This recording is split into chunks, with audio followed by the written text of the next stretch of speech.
bonsoir à toutes et tous et merci d'être là pour cette nouvelle édition de notre lundi de prostitution et société. Avec le beau temps qu'il y a dehors, merci d'être venu ici, mais on pourra toujours sortir après puisque c'est les jours les plus longs de l'année. Donc, je suis Sandrine Goldschmidt, chargée de communication au Mouvement d'Uni et rédactrice en chef de la revue trimestrielle de l'association Prostitution et Société. Et c'est le comité de rédaction de cette revue qui organise ces lundis de PS.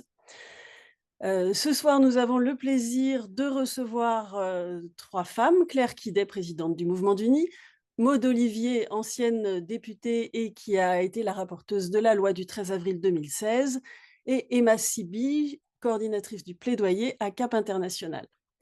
Je vous présente également Pauline Spinaz, qui travaille au secrétariat national du Mouvement d'Uni et qui va faire le recueil des questions que vous pourrez donc faire dans l'onglet questions et réponses qui est dans votre menu en bas.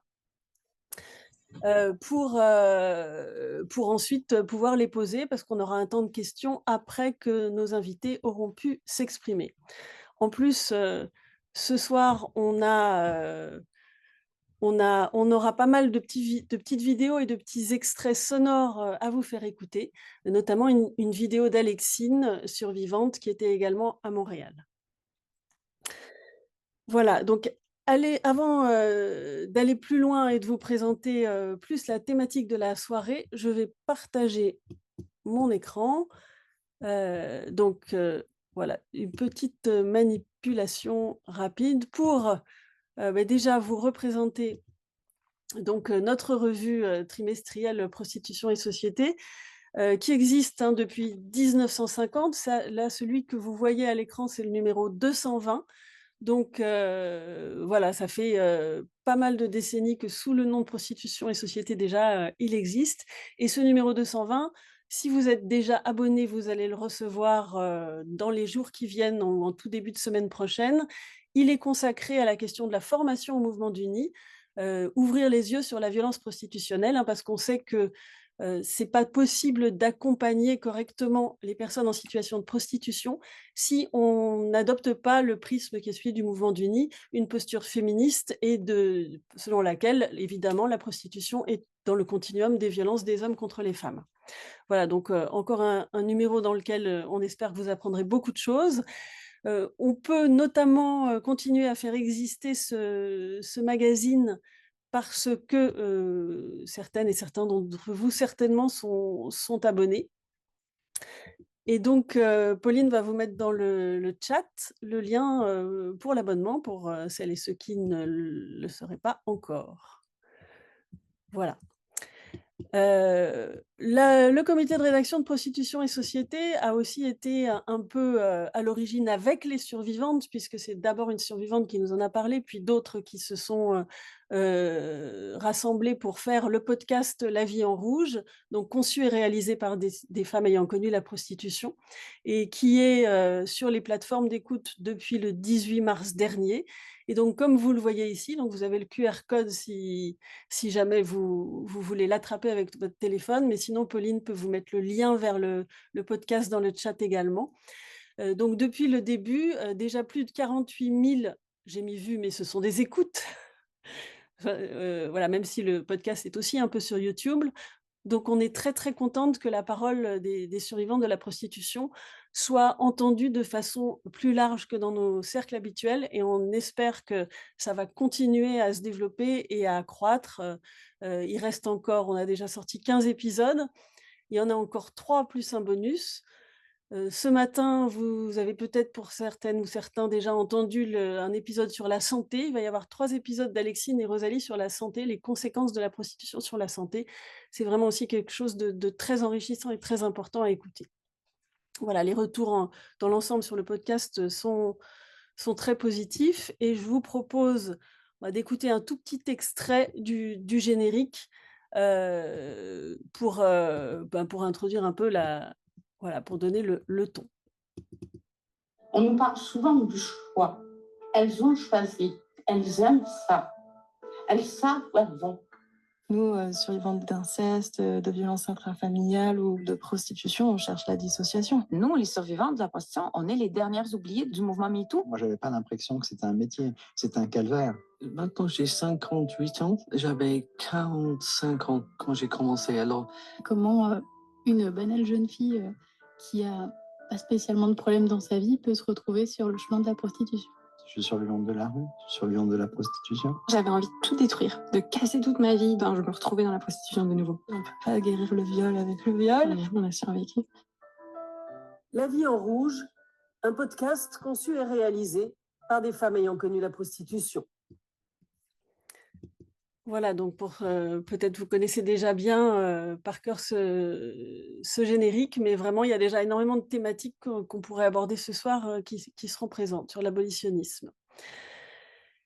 Voilà, donc ce soir, la thématique, c'est l'abolitionnisme à l'international, l'égalité en action. Donc l'égalité en action, c'est la thématique du 4e congrès mondial pour mettre fin à l'exploitation sexuelle des femmes et des filles qui a été organisé début juin à Montréal par Cap International, que Emma et Claire aussi représentent ici ce soir. Voilà. Avant de vraiment rentrer dans le vif du sujet, je voudrais quand même déjà commencer à évoquer avec vous ce qui fait l'actualité aussi, malheureusement, ces jours-ci et encore peut-être pendant longtemps, c'est les manifestations et la mobilisation contre l'arrivée de l'extrême droite au pouvoir. Donc hier, nous avons participé aux manifestations Alerte féministe. Vous voyez là sur la photo Laurence Rossignol, Claire Quidet, Maud Olivier et Daniel Bousquet. Donc la tête de la manif était avec de belles personnes. Le mouvement d'Uni se mobilise jusqu'au 7 juillet et probablement après encore, en tout cas, de toute façon, sera mobilisé comme toujours en plaidoyer. Mais là, pour ces alertes féministes, avec un argumentaire que nous avons publié ce soir, très détaillé, très poussé. Je remercie Pauline qui l'a largement rédigé, pour expliquer pourquoi, pour tous les êtres humains, pour les femmes en particulier et pour les personnes en situation de prostitution, ce serait très dangereux d'avoir un gouvernement d'extrême droite au pouvoir. Je pense que chacune de nos invitées pourra peut-être ensuite s'exprimer. Donc cette campagne, on la fera aussi sur les réseaux sociaux pendant 4 jours pour voir les conséquences que ça aurait à la fois sur l'accompagnement inconditionnel qu'on peut mener aujourd'hui de toutes les personnes en situation de prostitution qui le souhaitent, mais aussi comment ça mettrait à mal la tentative d'écorner l'impunité des agresseurs, qui, on le sait pourtant, est encore trop présente. Ça mettrait à mal aussi et rendrait plus difficile les sessions d'éducation à la vie affective, relationnelle et sexuelle. Vous savez que le mouvement d'Uni est très présent en prévention auprès des jeunes et donc voilà, on sait que l'extrême droite attaque très souvent cette question-là, alors qu'elle est essentielle pour pouvoir espérer une société d'égalité entre les femmes et les hommes, de pouvoir faire ces sessions à l'école auprès des jeunes. Voilà, et enfin, on verra à quel point aussi la question de la santé, on en reparle, est très inquiétante pour la santé des personnes en situation de prostitution et de toutes les personnes, puisque la santé de tout le monde, la santé publique, tout le monde est lié. Est lié quand les uns ne sont pas soignés, personne ne l'est. Et voilà, c'est toujours le même principe. Voilà, donc on va aborder maintenant le cœur du sujet sur l'abolitionnisme à l'international et je vais commencer donc par donner la parole à Claire Quidet, qui est présidente du Mouvement d'Uni, qui était présente à Montréal avec notre directrice Stéphanie Karadec, et qui, alors je vais arrêter le partage pendant ce temps-là pour que vous puissiez la voir, et qui va nous présenter un petit peu ce que c'était que ce congrès de Montréal. Merci beaucoup Sandrine. Bonsoir à toutes et à tous et merci d'être là avec nous ce soir. Donc peut-être avant de présenter directement le congrès de Montréal, je pense que ça pourrait être bien de dire quelques mots de ce que c'est que CAP International, puisque peut-être que tout le monde ne connaît pas ou pas très bien. Voilà, cette association, donc, et rappeler un petit peu comment cette aventure a commencé, parce que c'est une vraie aventure et une très belle aventure. Donc, CAP International, Coalition pour l'abolition de la prostitution, a été créée il y a une dizaine d'années, fin 2013, donc ça fait presque un peu plus de 10 ans, mais démarré officiellement en 2014.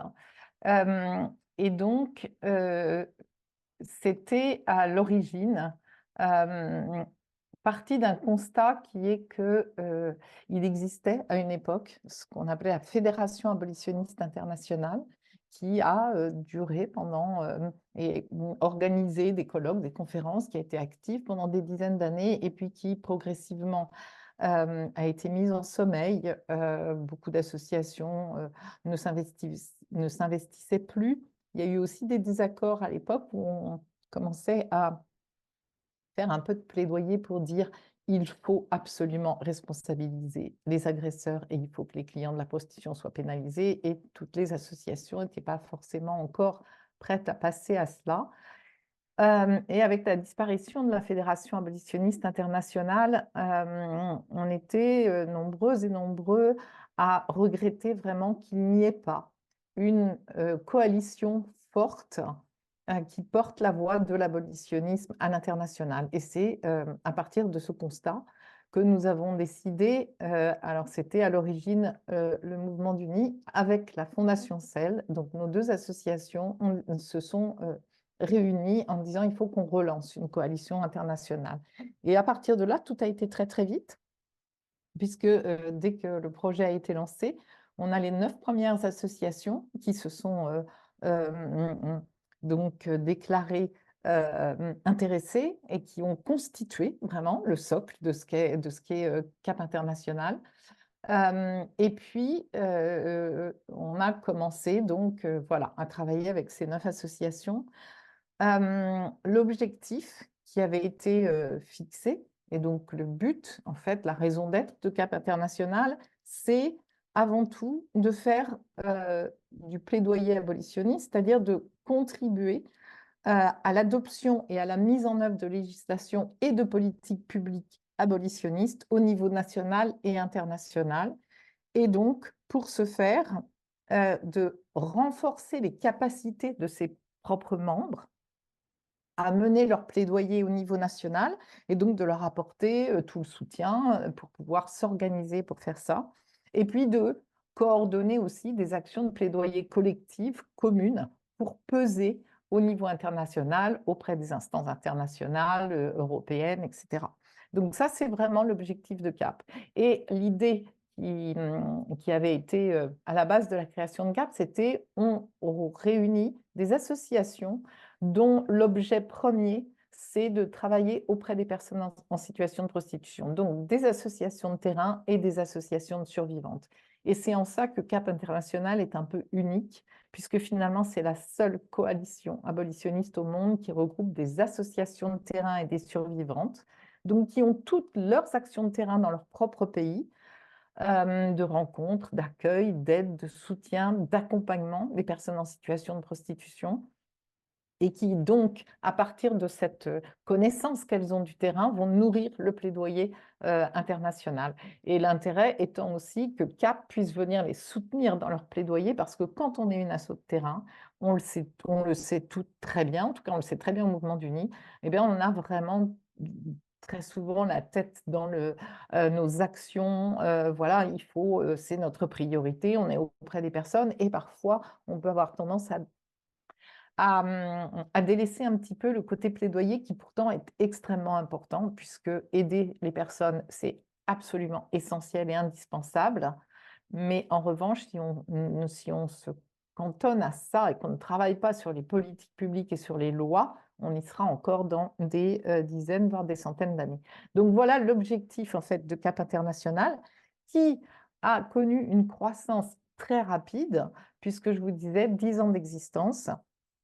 Et aujourd'hui, ce sont 35 associations qui viennent de 27 pays différents qui sont membres de CAP. Donc une belle réussite, un beau succès, une très grosse coalition et qui a un poids indéniable à l'international et soutenu dans ses actions par un secrétariat international, donc une équipe de salariés qui coordonne tout ça et dont Emma, qui vous parlera tout à l'heure, fait partie.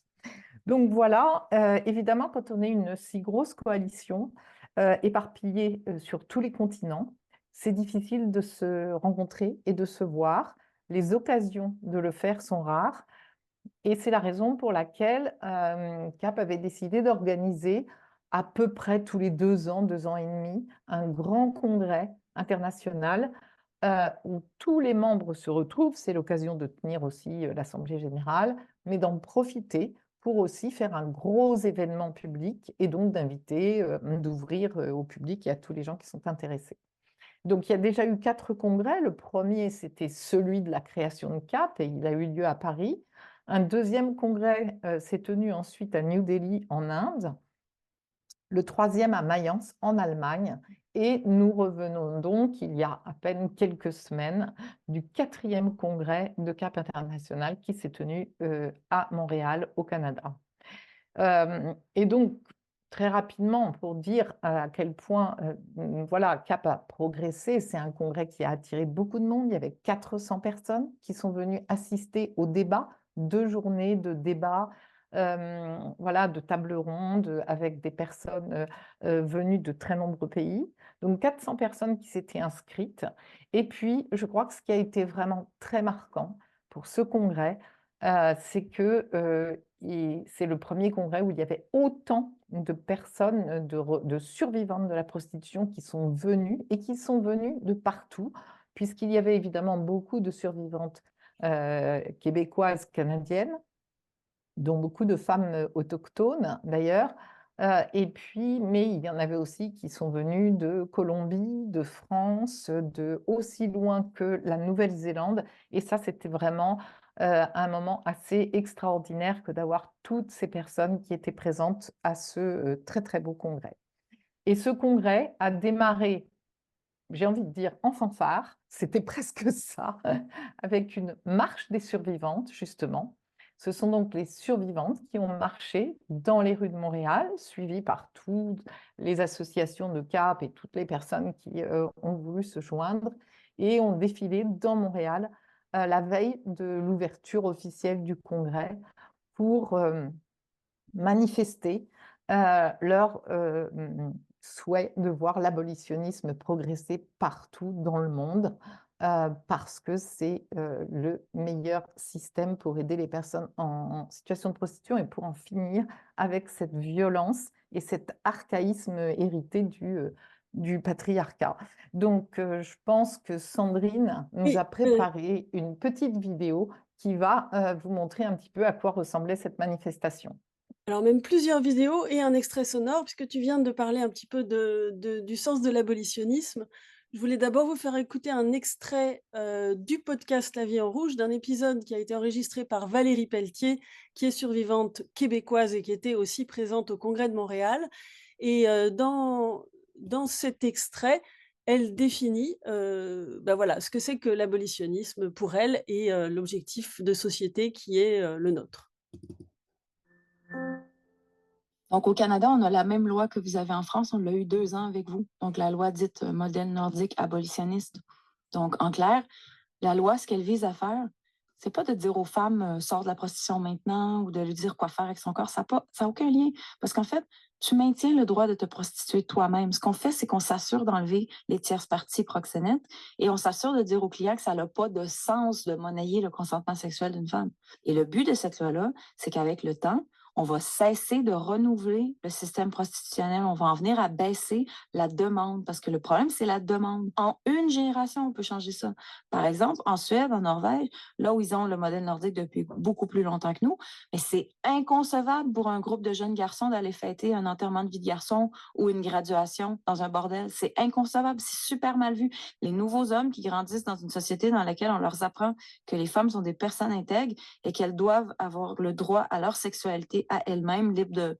Tu sais, qu'il faut se rencontrer à mi-chemin dans une sexualité enthousiaste et heureuse. pas que la femme mette ses sensations à off pour être un réceptacle pour ce que l'homme veut. Sinon, on est dans le viol, là. On n'a jamais autant parlé de consentement avec le MeToo, etc. Mais nous, les survivantes de la prostitution, on est les dernières oubliées du mouvement MeToo à cause du biais de l'argent. Les gens pensent que l'argent achète le consentement. Mais à quel moment on peut retirer notre consentement? On ne peut pas, parce qu'il va retirer l'argent. Donc, il faut vraiment percevoir l'argent dans la transaction prostitutionnelle comme une coercition. C'est comme, est-ce que tu peux arrêter en plein milieu? Mais non, parce que s'il éjacule pas, il reprend son argent puis tu as donné un mauvais service. Donc, tu n'as pas le choix. Voilà, donc je pense que cet extrait, on pourrait peut-être l'envoyer au candidat parce qu'elle dit un petit peu tout ce qu'il y a à dire.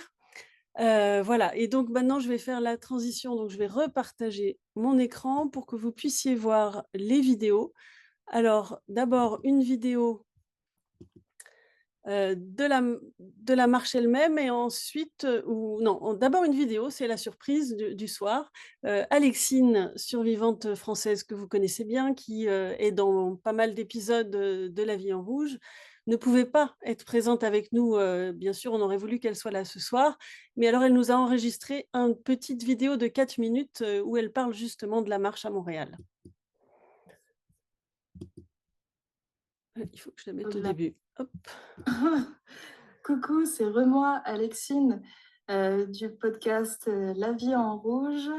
Et je suis là pour vous parler très brièvement de mon séjour à Montréal, qui s'est très bien déroulé la plupart du temps, parce que j'étais entourée de mes copines, ce qui est chouette, de se sentir bien entourée, bien soutenue, dans des moments qui peuvent être très intenses émotionnellement et qui peut être dur pour les nerfs pour des femmes qui ont survécu à la prostitution.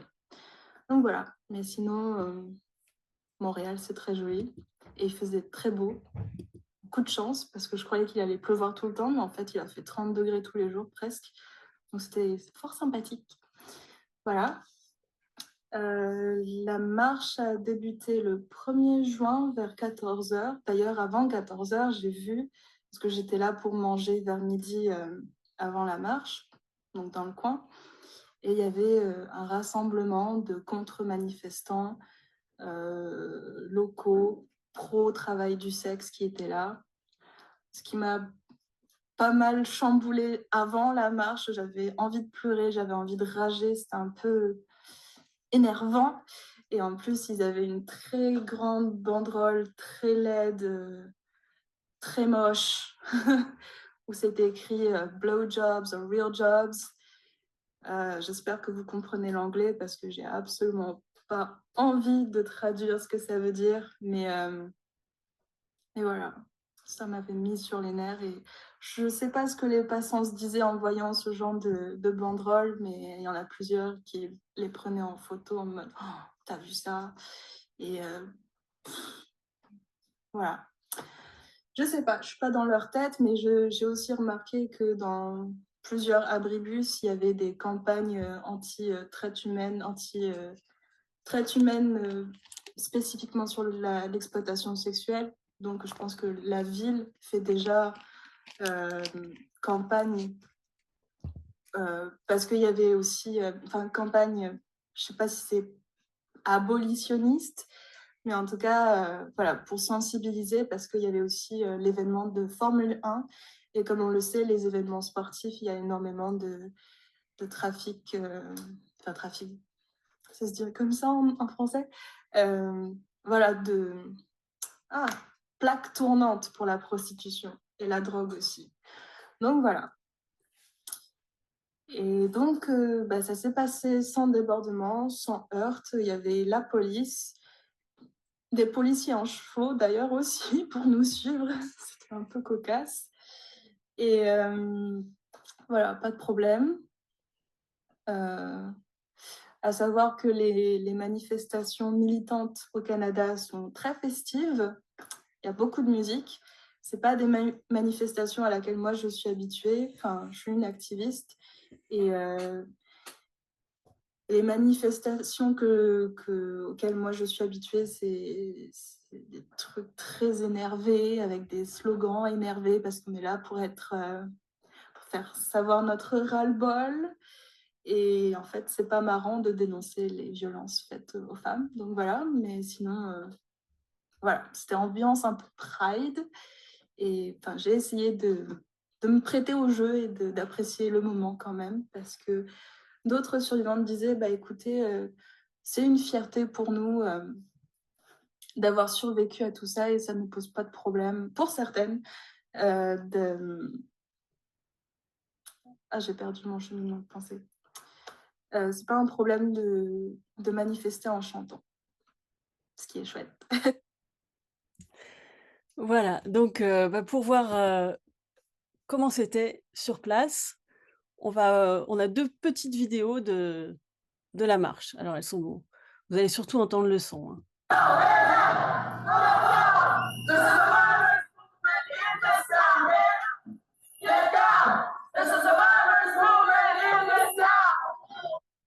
Voilà, et en français.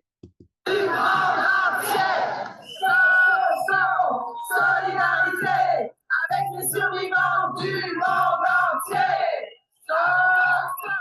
Solidarité avec les survivants du monde entier.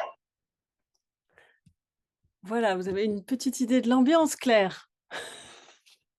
Donc, avec une bonne transition pour te redonner la parole, pour parler un petit peu de ce qui s'est dit au congrès de Montréal, notamment peut-être sur la loi française, parce que c'est vrai que nous, on se bat depuis des années pour essayer de la faire mettre en œuvre de façon satisfaisante, qui permette à la fois de lutter contre l'impunité des agresseurs suffisamment et d'avoir suffisamment de parcours de sortie pour les femmes qu'on accompagne. Mais peut-être que de l'extérieur, on nous envie un peu aussi. Oui, merci. Alors, merci pour ces petites images de la manifestation, parce que ça rappelle de très bons souvenirs. Là, on a entendu crier des slogans, mais c'est vrai qu'il y a eu beaucoup de musique et comme le dit Alexine, ça avait aussi un côté très festif. Et ça faisait du bien aussi, je dois dire, de manifester dans une ville où on ne sentait pas d'animosité, on ne sentait pas... on a, ces dernières années, malheureusement, en tant qu'abolitionniste, eu trop d'exemples de manifestations où ça s'est mal passé parce que voilà, des survivantes, des abolitionnistes dont des survivantes ont été agressées. Et là, vraiment de sentir que impossible de savoir ce que les gens pensaient en nous voyant passer, mais en tout cas, il n'y avait pas du tout, on ne sentait pas aucune agressivité, aucune animosité, et ça, c'est vraiment très, très plaisant. Et donc, pour le contenu du congrès, donc, comme je le disais, il y a eu énormément de tables rondes et de temps très intéressants. Et moi, j'ai eu la chance donc de participer à une table ronde où diverses associations présentaient un peu leurs actions directement en direction des personnes et notamment tout ce qui contribue à la sortie de prostitution. Et donc, j'ai pu présenter cette partie, ce volet social de la loi française de 2016 et notamment avec les parcours de sortie de prostitution. Alors, c'est vrai, comme tu le dis, Sandrine, c'est toujours un peu un exercice particulier d'être à l'étranger, de présenter notre loi, tout en étant nous, des associations qui la mettons en œuvre, sommes chargés de la mettre en œuvre sur le terrain et on sait que nous avons toutes les frustrations possibles de devoir constater que la loi est là, elle existe, elle prévoit beaucoup de choses, mais concrètement, c'est encore souvent, et ça dépend des territoires, c'est très hétérogène, mais très difficile de la faire appliquer vraiment comme elle a été pensée, et notamment pour les personnes étrangères. Et donc ça, pour nous, c'est difficile et on a tendance à critiquer et à dire ça va pas, et c'est pas la loi qui va pas, mais c'est vraiment que voilà, sa mise en œuvre pêche à de nombreux égards. Et en même temps, quand on est à l'étranger et qu'on parle de ce que prévoit cette loi, alors tout le monde est un peu émerveillé parce qu'aujourd'hui, je pense qu'on peut dire Moi, je peux le dire, j'y suis pour rien, donc c'est à Maud que revient beaucoup de, voilà, de ce crédit, mais c'est une excellente loi. C'est sans doute la meilleure loi qui existe au monde aujourd'hui en termes de loi abolitionniste, pas parce qu'on est forcément les meilleurs, mais simplement parce que c'est une des plus récentes et que les députés qui ont travaillé sur cette loi sont allés voir dans les autres pays qui avaient déjà adopté ces lois pour voir comment ça fonctionnait et ont tiré les leçons de ce qu'on leur a dit. On leur a dit, ben nous, on ne s'était pas rendu compte qu'il fallait penser à telle chose. Nous, on a peut-être oublié d'inclure ça dans notre loi. Et donc, bah, il se trouve que nous, on arrive avec une loi qui a du coup tenu compte de tout ça et notamment qui a prévu, puisque visiblement c'était ça qui pêchait un peu dans toutes les autres lois qui existent dans d'autres pays, c'est ce volet social vraiment assez complet qui permet à des personnes qui veulent sortir de la prostitution et notamment à des personnes étrangères sans papier pour qui jusque-là il n'y avait pratiquement pas d'issue et en tout cas nous on devait vraiment déployer des trésors d'ingéniosité et des sommes d'énergie colossales. Eh bien là, on a vraiment des dispositifs qui sont prévus par l'État de soutien pour ces personnes et qui leur donnent des droits, donc des autorisations provisoires de séjour qui vont pouvoir être renouvelées pendant 2 ans, qui leur donnent le droit de travailler, une allocation financière, des facilités aussi de pouvoir travailler avec l'ensemble des acteurs d'un département concerné par la prostitution, que ce soit pour l'aide au logement, pour l'aide au travail, etc., mais aussi pour la santé. Donc voilà, quand on explique ça, c'est vrai que dans beaucoup d'autres pays, on nous dit mais c'est extraordinaire, mais il faut qu'on fasse comme vous, mais il faut qu'on fasse ça. Donc il y a toujours pour nous cette ligne un peu, un petit peu, on est un peu sur le fil du rasoir en présentant une loi qui vraiment est bien et qui a des dispositifs qui sont vraiment intéressants et qui font leurs preuves, puisque nous, on peut témoigner de ces femmes qui ont bénéficié de parcours de sortie de prostitution, qui aujourd'hui travaillent, sont intégrées, sont complètement autonomes, peuvent payer leur loyer, ont des enfants qui vont à l'école, revivent. Elles nous disent, c'est une nouvelle vie. Donc nous, on sait que ça peut fonctionner. On voudrait qu'il y en ait tellement plus et on voudrait que ça se passe tellement plus facilement. Et en même temps, on ne mesure pas que finalement, dans d'autres pays, d'autres associations qui font le même travail que nous aimeraient tellement avoir ces dispositifs. Donc je crois que c'est toujours ça qui est frappant quand on en parle à l'étranger. On a vraiment une loi qui nous est enviée, qui nous est admirée. Et ça fait quand même du bien aussi de se le dire de temps en temps.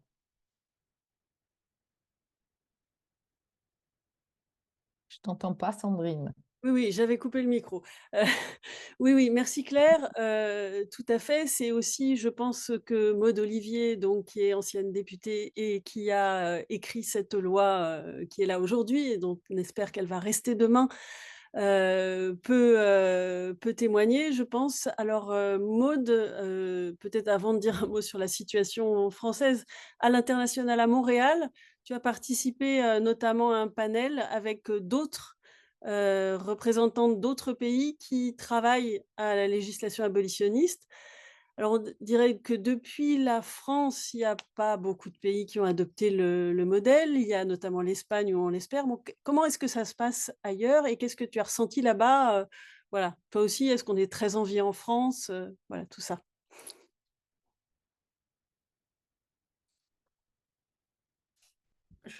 Vaut mieux que je réactive mon micro. Alors déjà, je veux m'inscrire en faux quand Claire dit que elle n'est pour rien dans la loi. Enfin, le mouvement du Nid, c'était une association fondamentalement engagée sur ça parce que justement, il nous faisait part de ce qu'il connaissait sur le terrain. Il et elle connaissaient, puisqu'il y a eu d'autres associations aussi féministes qui ont porté la loi et qui ont fait du lobbying auprès des décideurs. Et ça, c'était absolument fondamental parce que nous, avec nos petits bras, on était quand même extrêmement minoritaires au sein de l'Assemblée à vouloir porter ce projet. Donc, non, non, je m'inscris en faux sur le rôle des associations. Il était complètement fondamental. Donc, oui, c'était vraiment intéressant. Moi, j'étais particulièrement touchée par ce qu'ont pu raconter surtout les femmes autochtones, d'abord, parce qu'en fait, elles ont vécu, les femmes, enfin, oui, autochtones qui ont été les plus précarisées par la société canadienne et ailleurs d'ailleurs, hein, puisque Emma a fait un ouvrage fondamental là-dessus sur la précarisation des femmes qui sont les plus pauvres et les plus, enfin, les violences sont toujours pour elles, donc elles ont raconté, voilà, la reste. Et vraiment, c'est tout à fait ça. Les témoignages qu'on a entendus, c'était vraiment c'était dramatique. Et donc, on voit bien à quel point c'est super important quand on veut défendre les droits fondamentaux, justement, de s'attaquer à cette précarisation, bien sûr, mais effectivement aussi donner les moyens que les femmes ne tombent pas dans ce drame. Et donc, c'était intéressant aussi d'entendre ma collègue espagnole qui, hélas, a mis le doigt sur les dissensions politiques, parce qu'apparemment, sur le sujet lui-même, il y a un accord entre les différents pôles politiques de droite et de gauche, ce qui a été le cas en France d'ailleurs, hein, puisqu'il y avait un consensus sur la loi, que ce soit par des parlementaires de gauche ou de droite, alors par des progressistes, bien sûr. Et en Espagne, malheureusement, on ne veut pas laisser le dernier mot à l'autre. Donc, à chaque fois que la loi est présentée, d'après ce que on m'a dit, ça capote. Donc, c'est pour ça, alors que sur le fond, ils sont d'accord pour lutter, surtout que l'Espagne est plutôt un modèle sur la lutte contre les violences faites aux femmes. Et ça, c'était intéressant d'entendre cette jeune députée. Donc, bon, j'espère que on va pouvoir franchir ce cap. On est très, très regardé ailleurs dans le monde. Moi, je suis appelée assez souvent pour aller expliquer la loi. Donc, bon, je suis allée la dernière fois, c'était assez symbolique en Corée du Sud. Et ça, j'avoue que c'est drôle parce qu'en fait, ce qu'elles rencontrent, les personnes qui luttent contre la prostitution en Corée du Sud, elles disent exactement la même chose. D'où qu'on soit dans le monde, la prostitution, c'est une violence épouvantable et c'est vécu exactement de la même manière par toutes les femmes. Donc, c'est vrai qu'il faut porter ce type de loi. Donc, évidemment, je suis allée dans d'autres endroits en Allemagne où là, j'ai appris avec plaisir que ça commençait à bouger. D'ailleurs, il y a eu un témoignage d'une intervenante allemande qui a dit qu'effectivement, les choses bougeaient, qu'il y a le carton rouge là, qui était arboré pendant le forum était intéressant. Enfin, aussi de voir que voilà, ça bouge vraiment partout dans le monde. Mais évidemment, c'est un problème politique. Et je ne sais pas si je peux en parler comme ça tout de suite maintenant, mais enfin, moi, ce qui nous attend là, enfin, ce qu'on espère qu'il ne nous arrivera pas très bientôt, c'est épouvantable parce que justement, on sait que ce parti d'extrême droite qui d'abord a toujours invisibilisé les femmes, là tout d'un coup ils viennent de se réveiller parce qu'ils se disent tiens finalement c'est quand même la moitié de l'humanité, peut-être qu'elles votent même, peut-être qu'ils savaient peut-être pas qu'on votait, alors, et tout d'un coup ils s'y intéressent et c'est dramatique parce qu'on sait que de toute façon il y aura là, toujours ce qu'ils appellent, c'est leur mot d'ordre, c'est la préférence nationale et c'est ce que disait tout à l'heure Claire, c'était qu'effectivement nous avons énormément de personnes qui sont en situation de prostitution qui sont d'origine étrangère. Donc alors elles, enfin, ça va être dramatique. Ça va être dramatique. Déjà, ils ont décidé qu'ils devraient peut-être protéger les femmes françaises, mais pas les femmes étrangères, parce que les femmes françaises, elles sont en situation de violence, c'est parce qu'elles sont violées par des étrangers. Donc, c'est toujours le même mot d'ordre, c'est faut se débarrasser des étrangers, quels qu'ils soient. Donc, voilà. Donc, ça va être, par rapport aux personnes en situation de prostitution, ça va être vraiment dramatique, parce qu'elles ne pourront plus avoir les mêmes aides que ce que notre gouvernement en 2016 a mis en place, mais en plus il y aura une chasse enfin évidente. Donc alors que ces personnes sont dans une précarisation énorme quoi. Et on reste et en plus pour la France ne plus respecter ses engagements internationaux, enfin c'est quand même des engagements fondamentaux. Les droits humains c'est la base de nos politiques, c'est la base de ce qui nous fait vivre en société. Et le fait que maintenant ça risque de disparaître, il n'y ait plus ce respect des droits humains, enfin, nous interpelle beaucoup. Et donc, pour en revenir au sujet des personnes en situation de prostitution, je sens bien que ce ne sera pas leur combat et ce ne sera pas leur priorité. Alors qu'il faut le dire, depuis, on a eu beaucoup de ministres, femmes qui se sont succédées, mais en tout cas, à chaque fois, elles ont tenté, enfin en tout cas depuis Isabelle Rome et puis les suivantes, et maintenant Aurore Berger, elles ont fait, elles ont mis en place des politiques pour faire vraiment appliquer cette loi. Et ça, c'était vraiment quelque chose de très, enfin pour nous, ça nous faisait beaucoup de bien parce qu'en fait, la loi, elle est forcément amendable. Il y a peut-être des choses qu'il faut arranger. On ne va pas non plus se dire que, oui, entre autres sur le montant, le montant de la FIS, qui est toujours évidemment bien insuffisant, mais il y avait des choses à améliorer. Mais en tout cas, déjà, si elle était appliquée sur le territoire, ça irait déjà beaucoup mieux. Surtout que ça contribuerait à changer l'idée que la demande masculine doit s'imposer aux femmes et que c'est normal. La prostitution, on l'a déjà dit, c'est la base de la culture du viol. Voilà, un homme a un désir, qu'il viole ou il vole ou il paye, mais il faut que les femmes soient toujours dans cet état d'esprit de dire que la demande masculine, on peut pas s'y refuser. Et cette loi, elle participe énormément à ça. C'est-à-dire que justement, elle réclame, et ça a été dit par une intervenante tout à l'heure canadienne, c'est que de dire, mais non, notre sexualité, nous, les femmes, ont droit absolument à éprouver du désir et du plaisir sexuel, et que ce soit elles qui en soient la maîtresse de leur corps à ce moment-là. Et cette loi, elle participe aussi à ça, de dire que voilà, le corps des femmes, c'est aussi leur sexualité, et ça leur appartient, et elles n'ont pas à être soumise à un désir masculin. Et donc ça, c'est une petite idée qui doit continuer à faire son chemin grâce, je pense, à cette loi. Donc il y a encore beaucoup de travail, mais tout ça, c'est de la politique. C'est un combat politique de base, c'est-à-dire que c'est refuser une exploitation sexuelle d'un être humain, c'est un combat politique majeur. Et je me dis que on a tout à craindre, et même s'il y avait des avancées, si, il restait encore tellement de choses à faire sur la communication, faire partager ces constats, faire partager cette volonté politique, ça restait encore à faire. On en prenait le chemin, hélas, bon, j'espère que le cauchemar ne sera pas là, en tout cas. Oui, tu as tout à fait raison et pour nous, au Mouvement d'Unis, la loi est un outil formidable pour, nous aider à être aux côtés des personnes, qui veulent en sortir. Évidemment, si, demain il y avait plus cette aide, et ben, on continuera évidemment l'accompagnement inconditionnel quoi qu'il arrive, mais on n'a pas envie de se retrouver dans la situation d'avant où on se sentait avec quelques autres, tout seul, pour le faire. Voilà, mais l'international, l'Europe, heu, quelle place comment est-ce que aussi ce qui se passe autour peut nous protéger, aller dans notre sens ou au contraire nous menacer? Je vais donner la parole à Emma, de Cap International là-dessus, parce que, voilà, ce que je disais, est-ce qu'il y a des pays, dont on peut espérer qu'ils vont adopter, l'abolitionnisme bientôt? Est-ce qu'il y a des résolutions il y a une résolution du Parlement européen qui va plutôt dans le bon sens? Il y a le rapport de l'ONU dont tu pourrais peut-être nous parler, rapidement et puis à côté de ça, il y a des menaces par ailleurs liées aux actions des partisans de ce qu'ils appellent le travail du sexe. Oui, tout à fait. Merci Sandrine. Bonsoir à toutes et à tous. Je suis heureuse de partager mon lundi soir avec vous. Au niveau européen, il y a pas mal de choses qui se passent. Tout d'abord sur les initiatives pro-abolition de la prostitution. Donc on avait fort espoir en l'Espagne jusqu'à peu, comme le disait Maud Olivier.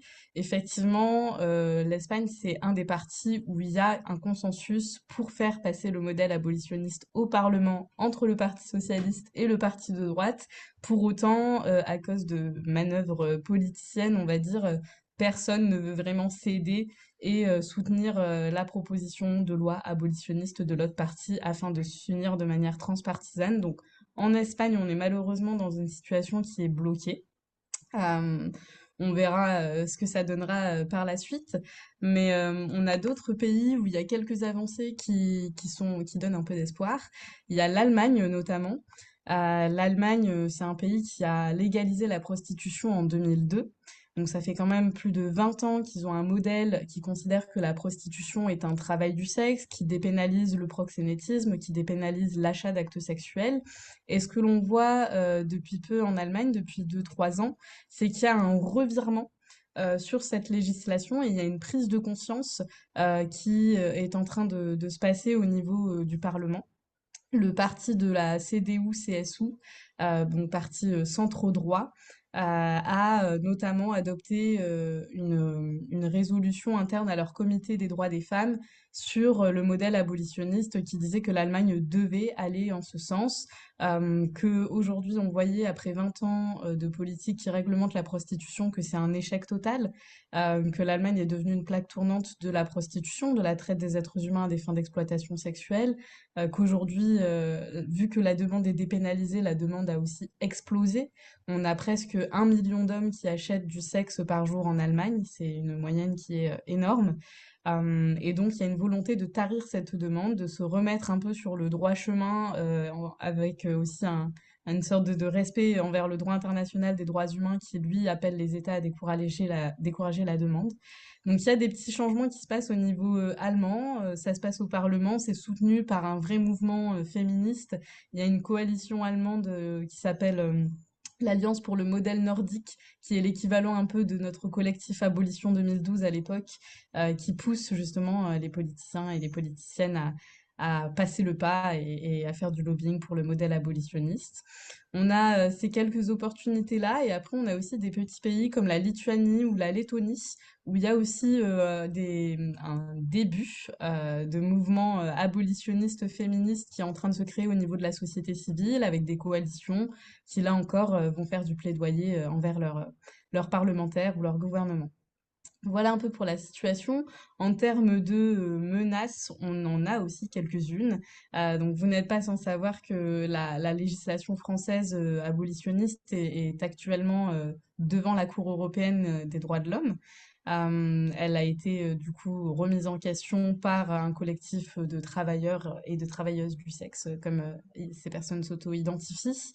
Et on est en attente du verdict du jugement de la Cour européenne des droits de l'homme, jugement qui pourrait quand même avoir un impact majeur, parce que si la Cour décide que la loi abolitionniste est en fait compatible avec la Convention, que la France ne viole pas la Convention européenne avec sa loi abolitionniste, c'est un jugement qui renforcerait considérablement toutes les législations abolitionnistes en Europe, donc en Suède, en Irlande, et ce serait vraiment un pas majeur, et en plus ça mettrait un terme finalement aussi au débat possible sur la légitimité ou non en droit de l'abolition de la prostitution.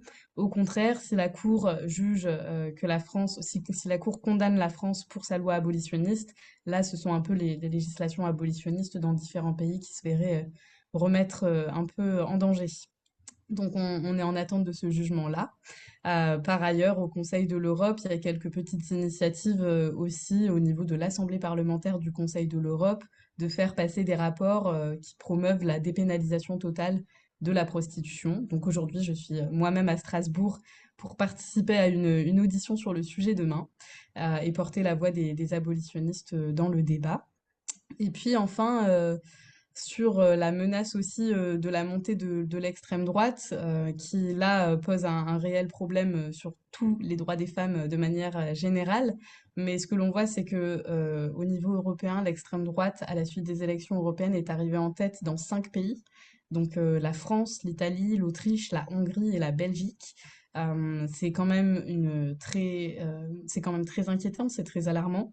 Et c'est important pour les féministes de dénoncer les conséquences que peut avoir la montée de l'extrême droite sur les droits des femmes, et en particulier sur les droits des femmes en situation de prostitution pour nos associations.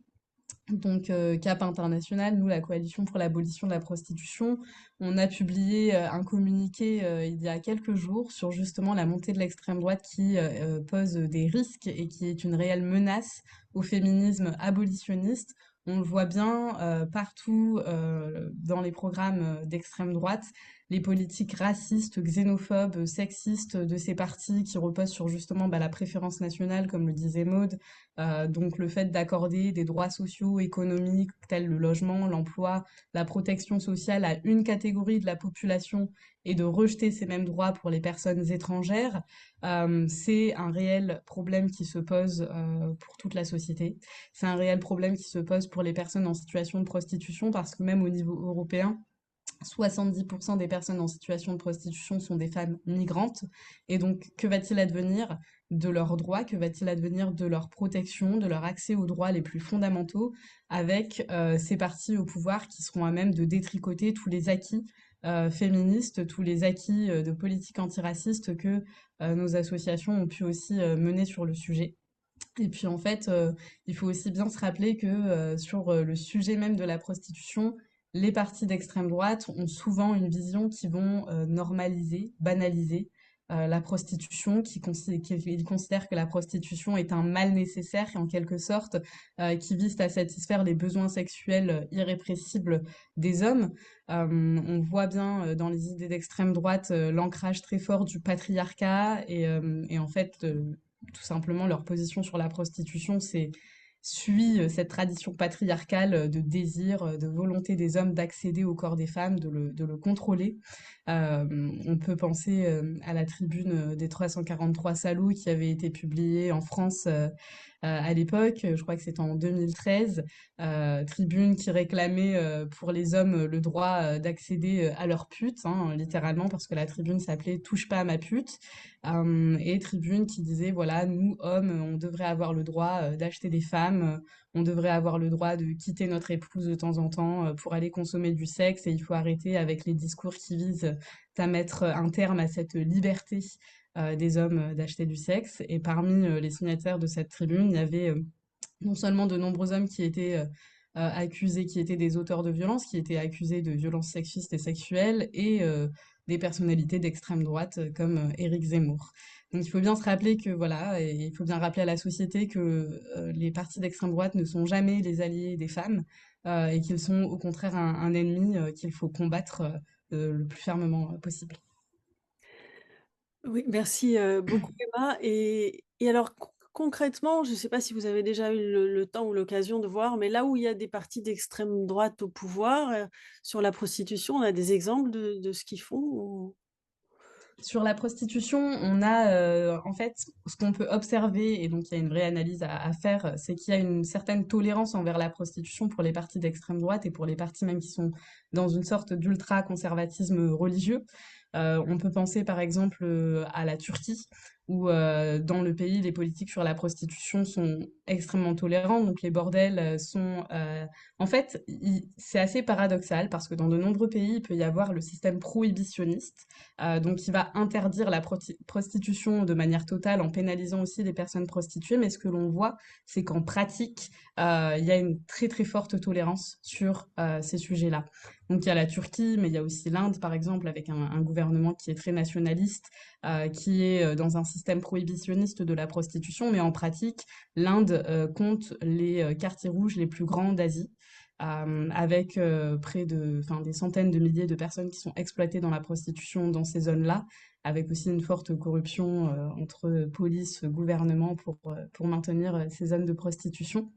Mais en tout cas, il y a vraiment une sorte de double discours qui s'inscrit très bien dans la vision patriarcale qu'a les partis d'extrême droite des femmes. C'est-à-dire que soit on est dans une forme de préserver la bonne épouse, etc. Et face à la bonne épouse, il y a la personne en situation de prostitution qui, elle, doit s'ériger comme réceptacle à tous les désirs masculins, à leur domination psychologique, physique, socio-économique. Bon, alors l'époque, la période n'est pas propice à ce qu'on soit très optimiste, mais entre voilà, le fait d'être rassemblé à 400 à Montréal dans un congrès, est-ce que ça donne de l'énergie et l'idée qu'il y a un mouvement? Est-ce que le fait que la rapporteuse spéciale de l'ONU a fait un rapport qui est quand même reprend totalement notre langage, un peu, c'est comme la loi écrite par Maud à partir de ce que disent les associations. Là, c'est le rapport écrit par la rapporteuse à partir de ce que disent les associations. Est-ce que ça peut avoir un impact positif? Oui, oui, totalement, ça peut avoir un impact positif et c'est vraiment une bouffée d'air frais aussi dans cette période qui est un peu anxiogène. Donc la rapporteure spéciale des Nations Unies sur les violences faites aux femmes a sorti le 16 juin, donc il y a très peu de temps, son dernier rapport qui porte sur la prostitution et c'est un rapport qui est vraiment extrêmement ambitieux. Ça fait 70 ans qu'on attend au niveau des Nations Unies une prise de parole forte sur la prostitution. Les agences des Nations Unies se sont souvent un petit peu écartées de la lettre des traités qui, elle, est abolitionniste, qui considère que la prostitution est incompatible avec la dignité humaine.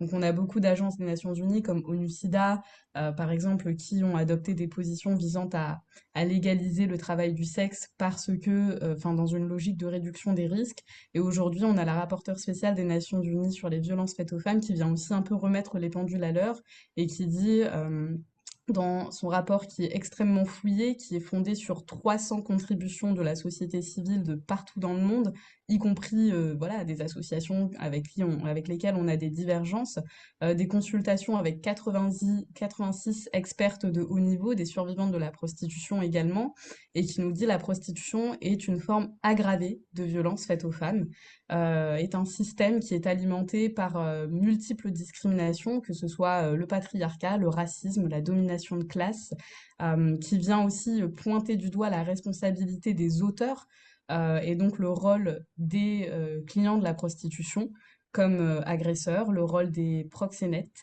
et qui vient souligner aussi les mécanismes de la stratégie de l'agresseur qui sont en œuvre dans la prostitution.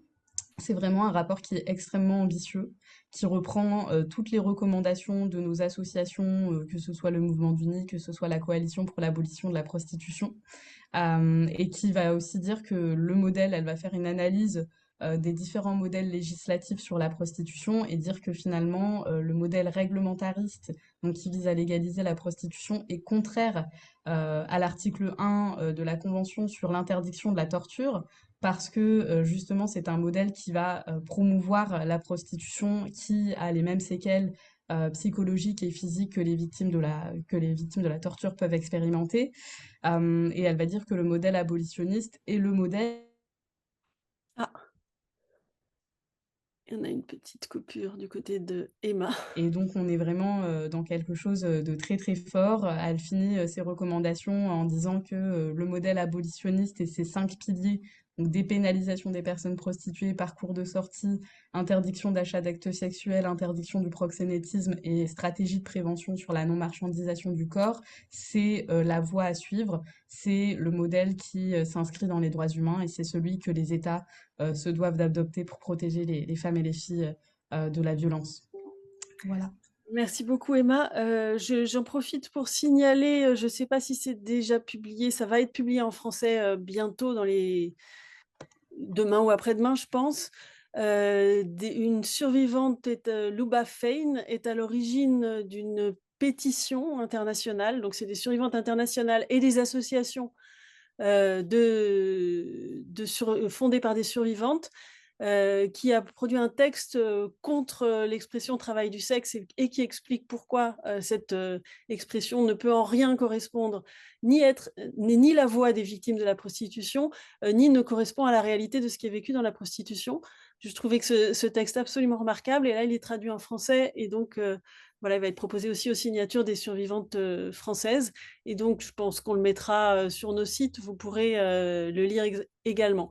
Maude, Claire, est-ce que sur l'énergie que peut donner de se retrouver ensemble à l'international pour parler abolitionnisme, Maude, tu l'as déjà dit, quand on entend les survivantes, qu'on soit en Corée, qu'on soit au Canada, partout, voilà, on est conforté dans la réalité qu'on connaît, mais sinon sur cette énergie qu'on peut puiser pour changer les choses après. De voir la volonté qu'elles ont effectivement d'abord de comprendre comment nous avons réussi à faire passer cette loi et à l'inscrire dans le combat politique que nous menions et faire en sorte que ce soit partagé. Je pense que ça nous aide après auprès des autres nations et des survivantes et puis de toutes les associations qui se battent contre le système prostitutionnel. Ça nous donne la force. C'est vrai qu'on est attendu, on est écouté et attendu pour décrire un peu comment ça s'est passé et de quelle manière les autres pays pourraient s'en inspirer éventuellement. On n'a pas forcément, c'est pas forcément un modèle qui doit être copié et collé.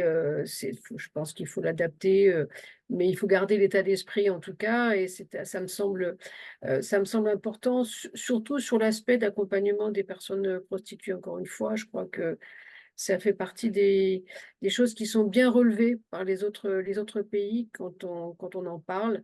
Et c'est pas forcément le plus simple parce que on nous oppose toujours des questions financières, mais je crois que là, c'est quand même le nerf de la guerre de faire passer la loi avec cette partie très importante des parcours de sortie.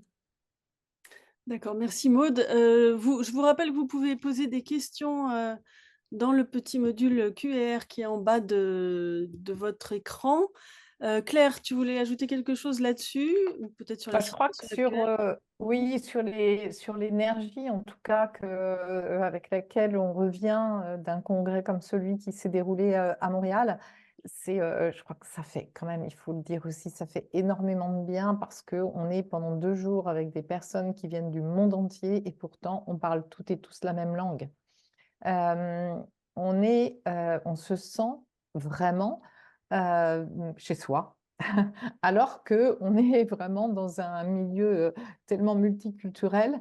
Mais je crois que ce qui donne énormément d'énergie, c'est de prendre ce bain et cette force collective où tout le monde pense, croit les mêmes choses, fait les mêmes constats, et on se renforce mutuellement parce qu'on le sait quand on rentre chez nous, on est au quotidien confronté à la bagarre justement avec les camps adverses et on s'y épuise aussi, alors que là, c'est tout le contraire. Donc, c'est vrai que ça redonne vraiment une énergie incroyable et puis on apprend beaucoup, on apprend énormément de toutes les associations qu'on rencontre et on s'en nourrit. Voilà. Et puis, peut-être, je voudrais juste aussi rajouter un petit point sur la situation actuelle. C'est effectivement, je pense que bon, c'est aussi notre devoir, nous qui sommes auprès des personnes qui subissent la prostitution et qui sont, comme on le sait, majoritairement étrangères, de nous battre pour que leurs droits et leur situation soient pris en compte. Et on sait très bien que ce n'est pas du tout ce qui arriverait. Ça a été suffisamment bien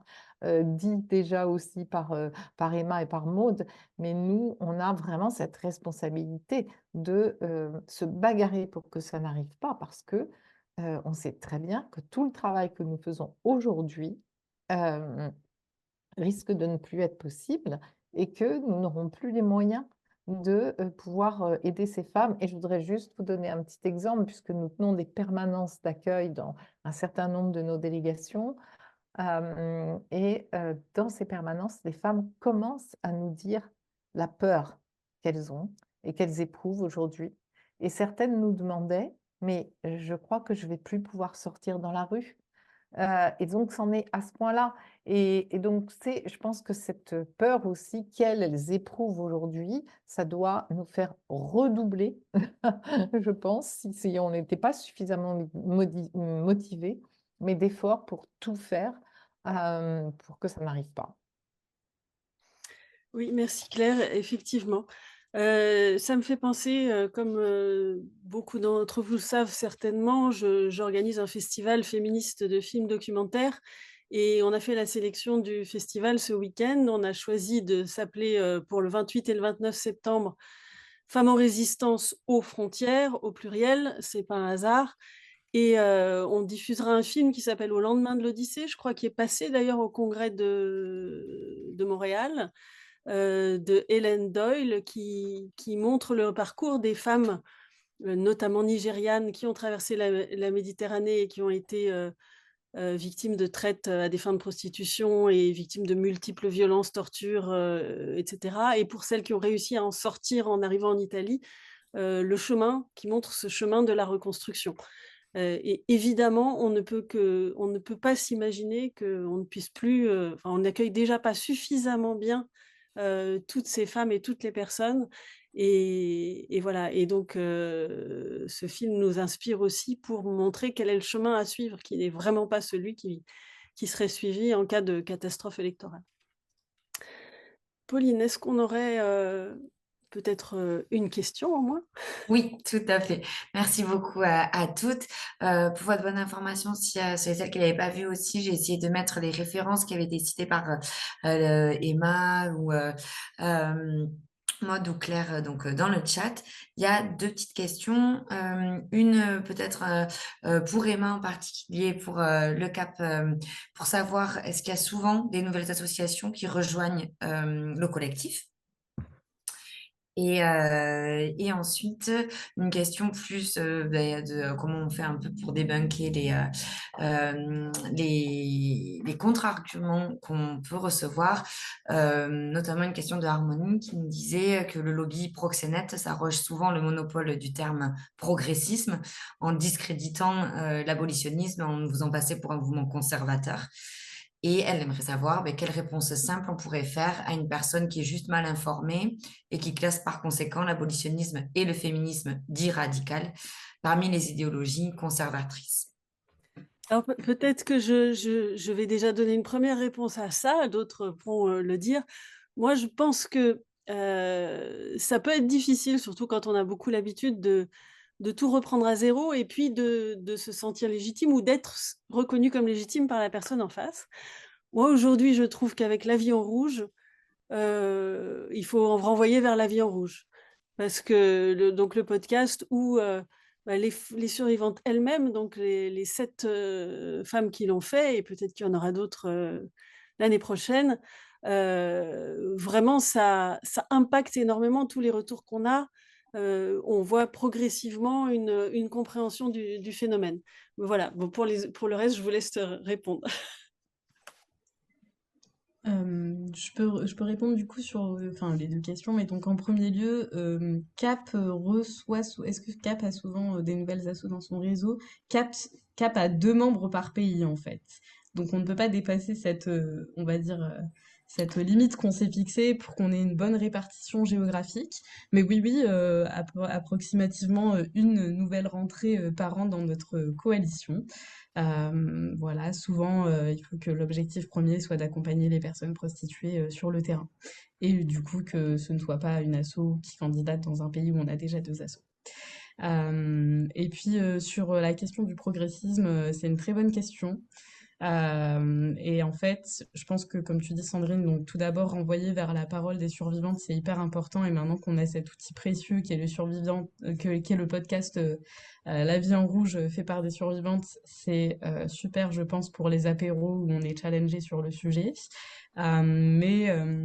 Nous, chez CAP, on avait aussi développé l'étude Last Girl First, la prostitution à l'intersection des oppressions sexistes, racistes et de classe, justement pour remettre au centre que le combat abolitionniste, c'est un combat qui est progressiste. On a été suffisamment taxé de conservateurs, extrêmes religieux, extrémistes, etc. par l'opposition, cette opposition pro-travail du sexe qui va aussi instrumentaliser de nombreuses luttes de droits humains et en fait nous ostraciser un peu de ces luttes-là. Donc l'étude Last Girl First qu'on a développée, c'était vraiment pour dire voilà, l'abolition de la prostitution, c'est un combat qui est féministe, qui est antiraciste, qui s'inscrit dans les luttes anticolonialistes aussi, dans les luttes anticapitalistes. La prostitution, c'est un système qui cible d'abord les femmes, c'est une violence masculine perpétrée sur des femmes, c'est une violence qui va toucher les femmes précaires, qui va toucher les femmes racisées. Et abolir le système de la prostitution, c'est pas abolir ces femmes-là, c'est abolir les auteurs. Et en fait, on rentre dans vraiment une analyse de chaque système d'oppression sur comment, en fait, la prostitution, c'est un système qui est capitaliste, sur comment la prostitution, c'est un système qui est fondamentalement néocolonialiste. Et là, vraiment, quand on sort du Canada, on a organisé ce très bel événement et où l'ouverture de ce congrès a été fait par un panel de 5 femmes autochtones des Premières Nations qui viennent vous dire que leurs familles ont été dans les pensionnats indiens, que leur prostitution est le résultat de ces politiques néocolonialistes qui vont toujours les marginaliser dans la société. Ça ne fait que confirmer tout ce qu'on disait un peu dans l'étude. Donc je vous encourage, si vous le souhaitez, à l'acheter parce que ça peut aussi donner quelques billes pour répondre Je vois que tu l'as effectivement sur ton étagère, Sandrine, pour répondre à ces arguments-là.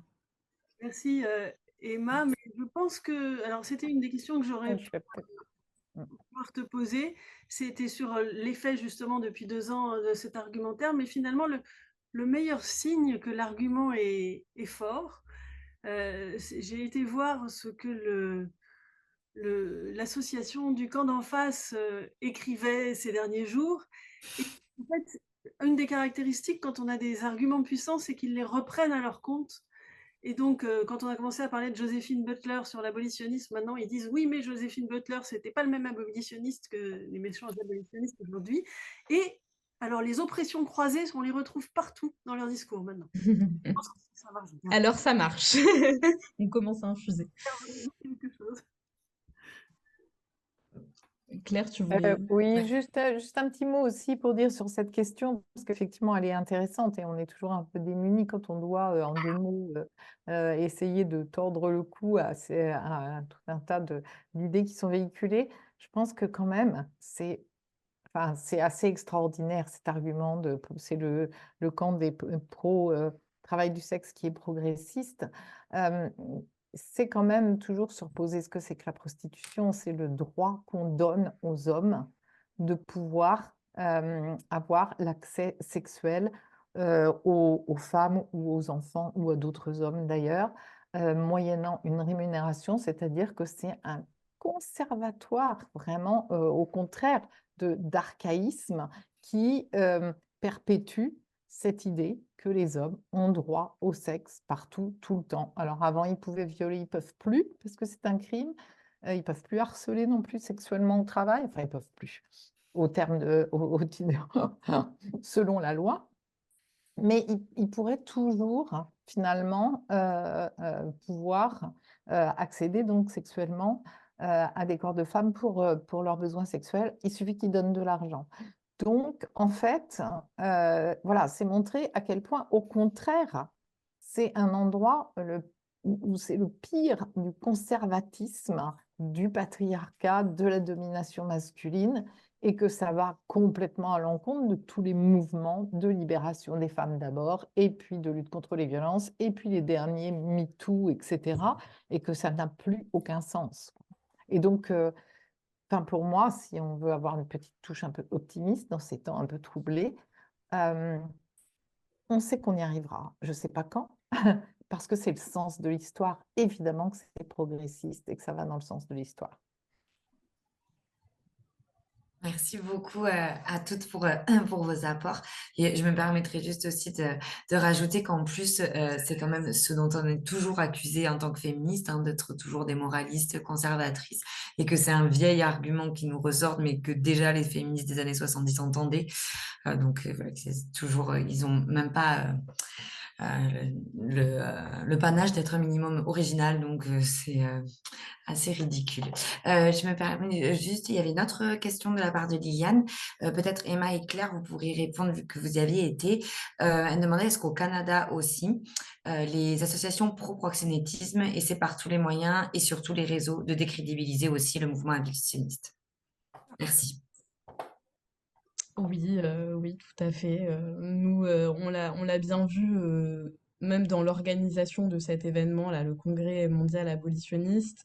Dès qu'on a commencé à publier des choses, dès qu'on a commencé à communiquer au niveau du grand public sur l'organisation du Congrès, on a eu des premières réactions du lobby pro-travail du sexe et de ces groupes-là. Donc, comme Alexine le disait, il y a eu une sorte de contre-manif qui a été organisée le jour même de la Marche mondiale des survivantes, ce qui a pu un petit peu nous inquiéter au départ parce que voilà, comme tu le disais Claire aussi, les manifs auparavant n'ont pas été toujours très festives pour les abolitionnistes et en fait, on s'est rendu compte que finalement, c'était assez représentatif de ce qu'ils représentaient aussi dans la société, c'est-à-dire qu'il y avait une poignée de personnes qui militaient derrière une banderole de manière assez vocale face à 250 personnes abolitionnistes, des familles, des activistes féministes, en fait plein de personnes qui s'étaient rassemblées derrière un cortège de survivantes pour lutter contre l'abolition de la prostitution. On a aussi eu une tribune qui a été publiée dans Le Devoir, qui est un journal canadien qui disait, voilà, ce rassemblement, le 4e congrès mondial pour l'abolition de la prostitution, il s'avère qu'il a eu lieu le même jour, je crois 40 ans après que le premier congrès sur, enfin beaucoup plus de 40 ans après, que le premier congrès sur les droits des travailleuses du sexe. Donc elle pensait que c'était fait exprès, mais c'était une coïncidence. Et donc on a eu le droit aussi à pas mal de choses dans cette tribune qui était publiée en disant qu'on était un rassemblement des plus grands noms d'extrême droite, de conservateurs, de mouvements religieux, etc. Donc il y a vraiment cette volonté un peu partout, je pense, dans le monde des groupes pro-travail du sexe de décrédibiliser l'abolitionnisme, de décrédibiliser le féminisme abolitionniste.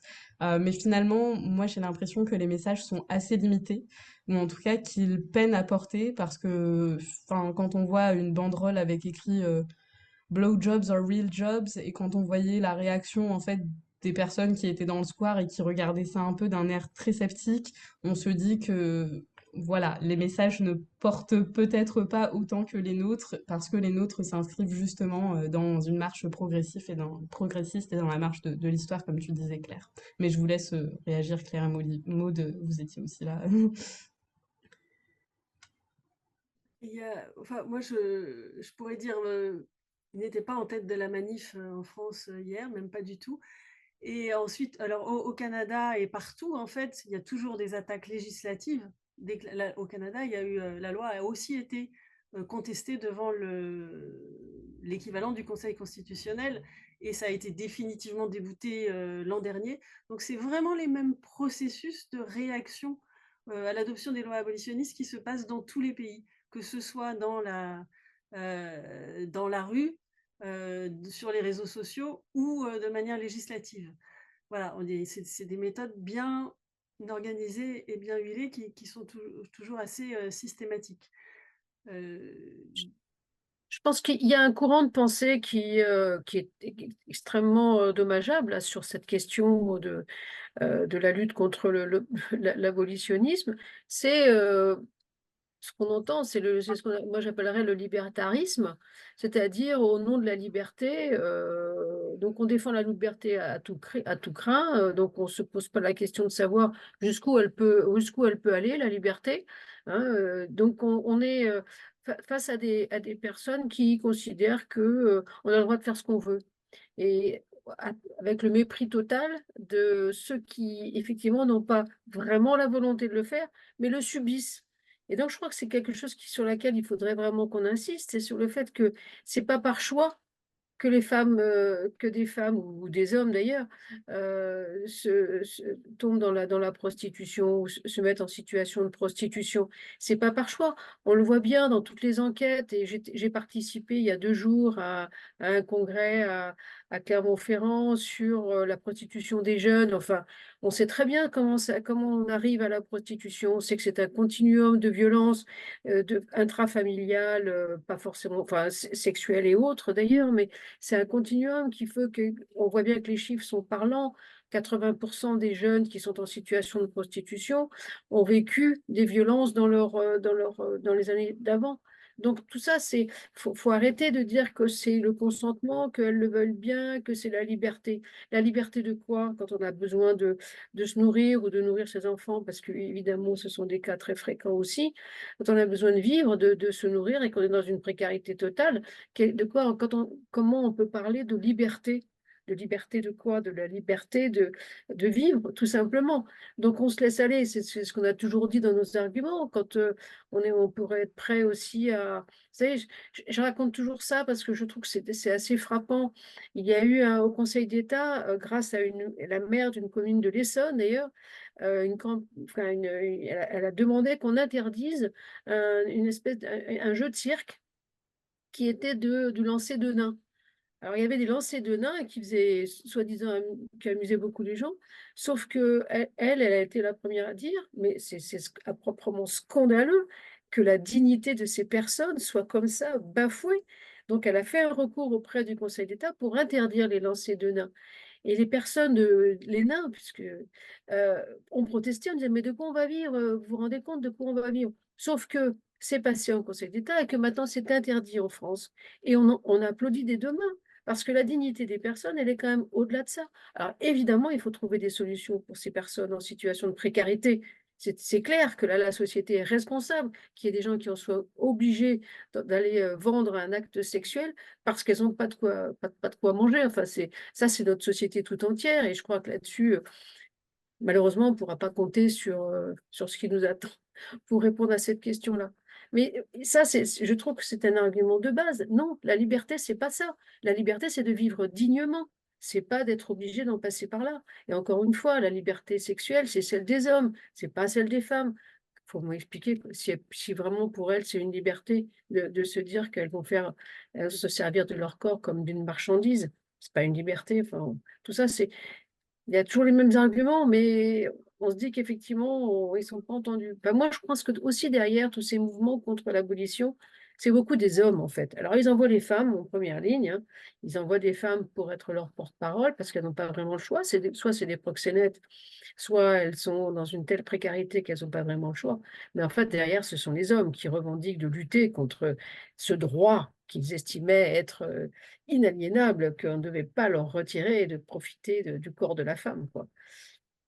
Moi, j'avoue qu'on est un peu en peine après parce qu'on voit même des chercheurs, des intellectuels qui dissertent là-dessus, qui écrivent des tas d'articles, des tas de tribunes pour dire que c'est la liberté, qu'on fait ce qu'on veut, etc. Mais de quoi on parle, quoi? De quelle liberté on parle? C'est là qu'on voit que ça n'inquiète pas beaucoup le système. Moi, j'insisterai sur effectivement, je vous parlais tout à l'heure de cette pétition. Je pense qu'elle peut nous donner nous permettre d'actualiser nos arguments aussi sur la question, parce que je la trouve très précise sur tous les arguments. Et donc, je vous recommande, dès qu'elle sera sortie, de la lire et peut-être de la partager. Voilà, donc un grand merci. Il n'y a pas d'autres questions, Pauline? Donc déjà, un grand merci, Pauline, pour avoir fait la... C'est bon, oui, il y en a pas. Merci. Merci Maude, merci Emma, merci Claire pour tous ces apports. Bon, on aurait encore plein de choses à dire. Je vous rappelle qu'on va publier un argumentaire. On a déjà publié, il est déjà sur le site, mais il sera mis sur les réseaux sociaux en plusieurs parties demain pour avoir des arguments pourquoi l'extrême droite serait un immense danger pour toute la société, pour les femmes en particulier et pour les personnes en situation de prostitution encore plus. Vous l'avez dans le chat d'ailleurs, je me permets de rajouter. Aussi, vous recevrez le lien du replay de cette soirée dans 2 jours et donc vous pourrez la partager autour de vous. Voilà, je voudrais remercier aussi, même si elles ne sont pas là, Alexine, Valérie, qui sont quand même intervenues dans le webinaire et toutes les femmes qui ont fait la vie en rouge. Voilà, je vous souhaite à toutes et tous une bonne soirée. Et à très bientôt. Et merci beaucoup, Sandrine. Merci à tous. Merci beaucoup, Sandrine. Merci à toutes.